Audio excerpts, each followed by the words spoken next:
with a $3 million budget, whatever I was going to have to make, whatever film I was imagining. There's no way I could recreate inside Fenway. I couldn't get inside Fenway. I couldn't fill Fenway. I couldn't afford the period uniforms the players were going to have. I couldn't afford to clothe the extras that were going to have to be in there. So I got them to the game late, like in the 6th inning, and I parked them in the parking lot right outside Fenway.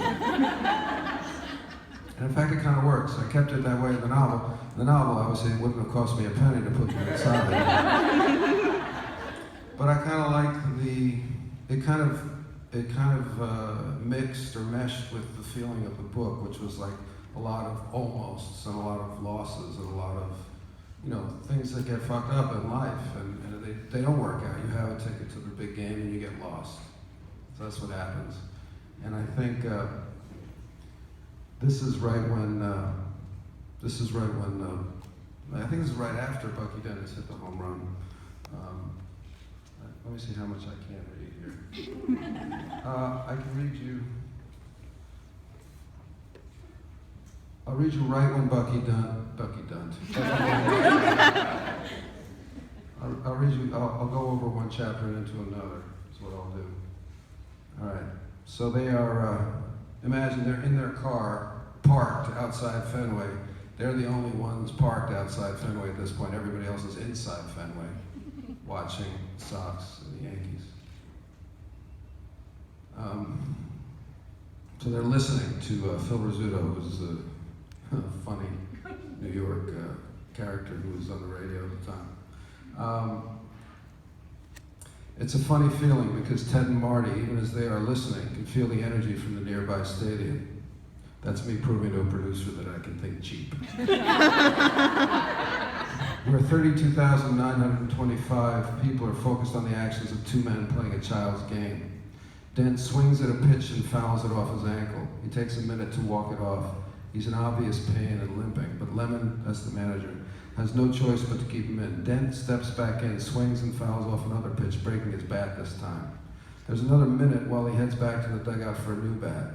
The Yankee center fielder, Mickey Rivers, in the on-deck circle, tosses one of his own bats to Dent, saying something like, "Use mine, you can't hit anyway."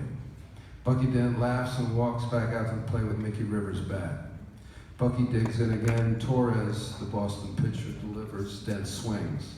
And then a strange sound comes from the stadium, from Fenway. It's the sound of 32,925 people holding their breath.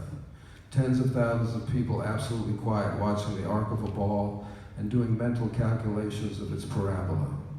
And then another odd sound emanates from the stadium, a sickening mixture of disbelief, horror, fear, and animal disapproval. 32,925 souls, minus a few hundred gate-crashing Yankee fans, just got gut-punched. Bucky had lofted a lazy fly ball, but because of the capricious green monster, that easy out became a will-sapping, confidence-destroying, fateful home run. Water had been turned into wine, lead into a lead. The ball cleared the wall. Bucky Dent hit a 3-run homer over the green monster, what the Boston pitcher Dennis Eckersley later called a fucking piece of shit home run. There's a general feeling of panic riding on the air. Shadows are falling and the temperature is dropping in the early October afternoon. There is a quiet in the car except for the radio. Bucky Dent rounds the bases on his way home. Yanks are up 3-2. Phil Rizzuto said, "Don't ask me to say anything. I've been holding my breath, Bill White. I'm in a state of shock. So I'm not going to be much help up here. I'm like a hen on a hot rock. I don't know whether to jump or sit or lay eggs." Marty spoke first. He reached over and turned the radio off, silencing Rizzuto and White and the world. "Bucky Dent. Bucky Dent? Bucky fucking Dent?" "It's okay, Dad. There's a couple innings left. We'll come back. Let's go in. It ain't over till it's over." Marty settled back in his chair, seemingly emptied of hope. "It's over." "It's not over. It's a 1-run lead in the 7th, far from over." "Ted, it's over. I can feel it. I know it." And then Marty just kept repeating in disbelief, "Bucky Dent, Bucky Dent, Bucky fucking Dent." As if he had said it enough, he could turn back the clock, or at least make it make sense to himself. Marty was right. Within the hour, the season would be over. The longingness would continue because of Bucky Dent. Bucky Dent. Bucky fucking Dent. I'll go into the next chapter a little bit. They drove quietly as they made their way back to New York City, still in shock, really. Ted didn't even put on the Dead. He's a Grateful Dead fan. There were a couple hours outside of the city in middle of nowhere, New England, when Ted finally spoke. Bucky Dent. 60 years and 6 innings, and then Bucky Dent, out of nowhere. Marty began to shake his head. No, not nowhere. Of course, Teddy. Of course it's Bucky Dent. What? I never saw it before. I see it all now, all of it. It's never Mickey Mantle that kills you, never Willie Mays, never the thing you prepare for. It's always the little thing you didn't see coming, the head cold that puts you in your grave. It's always Bucky Dent. Ted looked at his father. The old man looked like he was in a trance, like a seer. And don't let the Yankees fool you, Teddy. Life's not about winning. Life's about losing.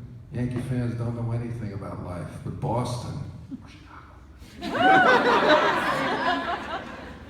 Boston knows the truth. Ted nodded and kept his eyes on the road as Marty grew hushed, but continued. Life belongs to the losers, Teddy, like me and you, and Mariana, and Bucky fucking Dent. Don't ever forget that. I won't. Marty settled back in his seat and reclined it. He seemed to be drifting off, but then almost like a benediction, he said, God bless Bucky fucking Dent. Ted smiled and repeated softly to his dad, yeah, God bless Bucky fucking Dent. Ted waited for something else, but Marty had now grown quiet. He looked over at his father, who seemed very, very still despite the bumping of the road. Ted had a bad feeling announce itself.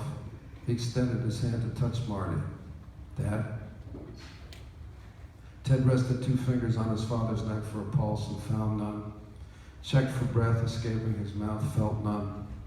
Ted knew his father was dead. Marty was dead. Ted's father was dead.